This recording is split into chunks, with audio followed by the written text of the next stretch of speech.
Shalom semuanya. Puji Tuhan pada tanggal 23 Desember 2024 ini kita masih bisa mendengarkan renungan pagi. Dan renungan yang akan saya sampaikan pada hari ini yaitu berjudul Ciptaan Baru. So, sebelum kita memasuki renungan pada pagi hari ini, mari kita awali dengan berdoa. Mari kita berdoa. Ya Bapa, terima kasih atas berkat pada hari ini Tuhan, sehingga pada pagi hari ini kami bisa bangun, kami bisa menghirup udara yang segar, dan kami masih bisa mendengarkan firman-Mu Tuhan. Tuhan, sebentar ini kami akan mendengarkan firman-Mu Tuhan.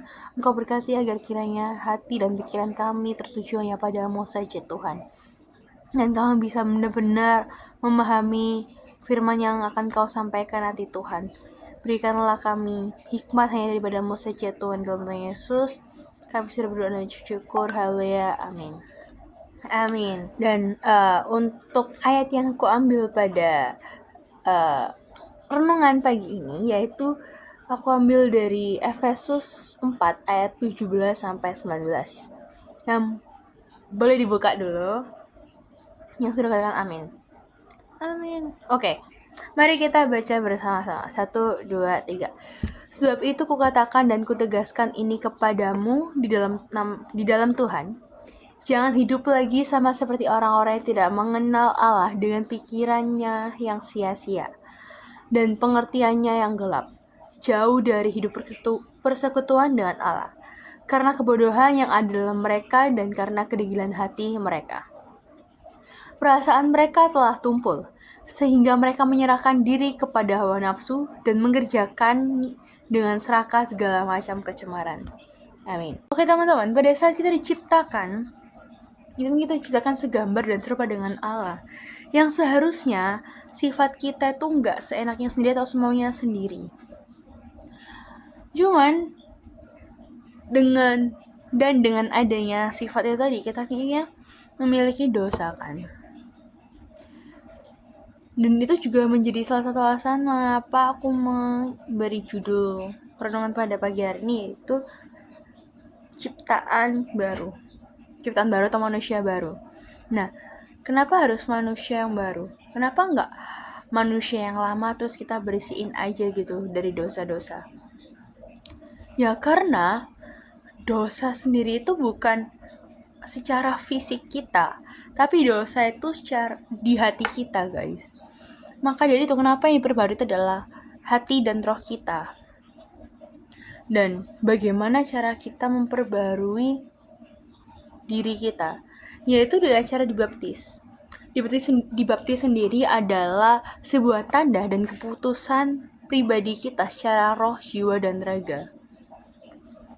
Nah, setelah kita dibaptis nih, kita udah menjadi manusia baru. Apa yang harus kita lakukan?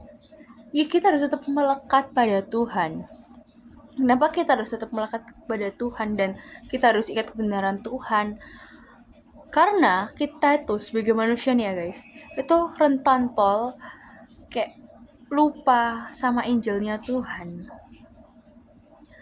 Jadi maka dari itu kenapa kita harus tetap melekat ke Tuhan? Karena kalau misalnya kita kayak melenceng dikit nih, itu kayak kita wis terbawa arus di situ. Dan kita akhirnya kayak melupakan Tuhan gitu.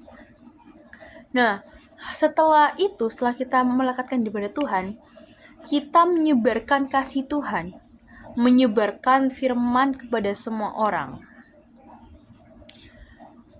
Dan di situ cara nggak langsung kita juga menjadi kita menjadi terang dan garam. Dan mungkin kita di sini kadang tuh mikir ya guys ya, kayak gimana caranya aku bisa menjadi manusia yang gimana caranya aku bisa menjadi terang dan garam?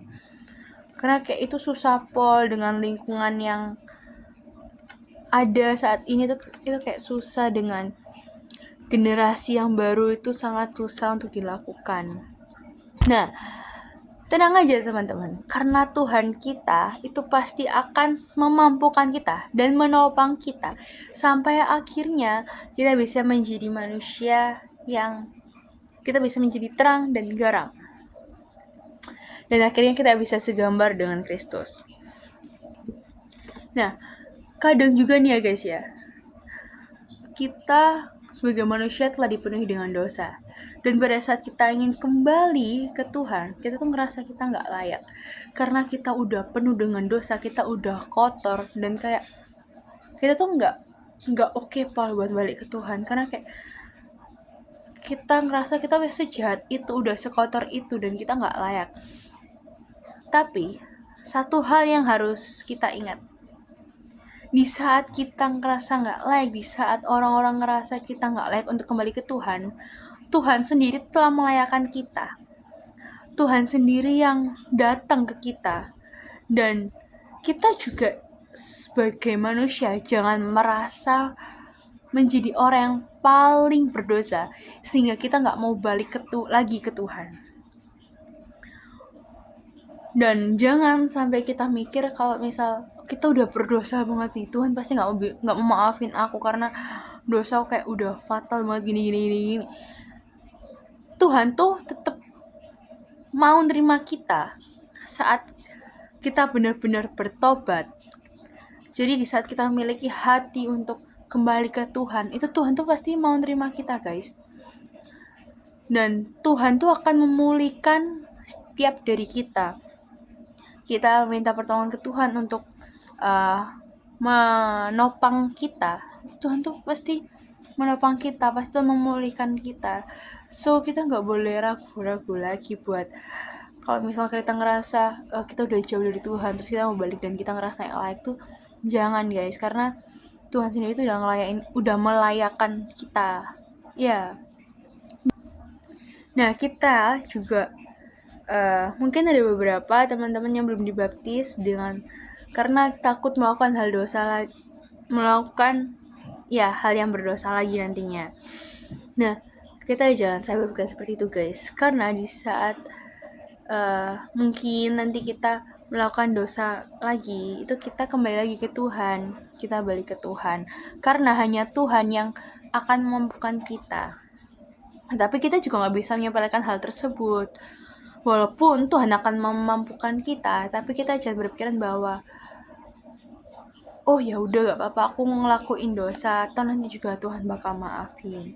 Enggak, bukan itu poin yang kita maksud. Kiranya apa yang aku sampaikan hari ini bisa memberkati kita semua. Dan kiranya di tahun yang baru nanti juga kita bisa menjadi manusia atau ciptaan yang baru, dan kita bisa menjadi terang dan garam bagi dunia ini. Haleluya. So, mari kita tutup renungan pada pagi ini dengan berdoa. Mari kita lipat tangan, tutup mata, mari kita berdoa. Tuhan, terima kasih atas berkat pada hari ini Tuhan, sehingga kita bisa mendengarkan renungan pada pagi hari ini Tuhan. Engkau berkati agar kiranya setiap dari kami bisa menjadi manusia yang baru, ciptaan yang baru, dan kami bisa berdampak di dunia ini. Kami bisa menjadi terang dan garam, dan kami bisa menyebarkan kasih-Mu Tuhan. Terima kasih Tuhan, ini seru doa kami serahkan hanya ke dalam nama tangan kasih-Mu Tuhan. Di dalam nama Tuhan Yesus, haleluya, amin. Amin, God bless.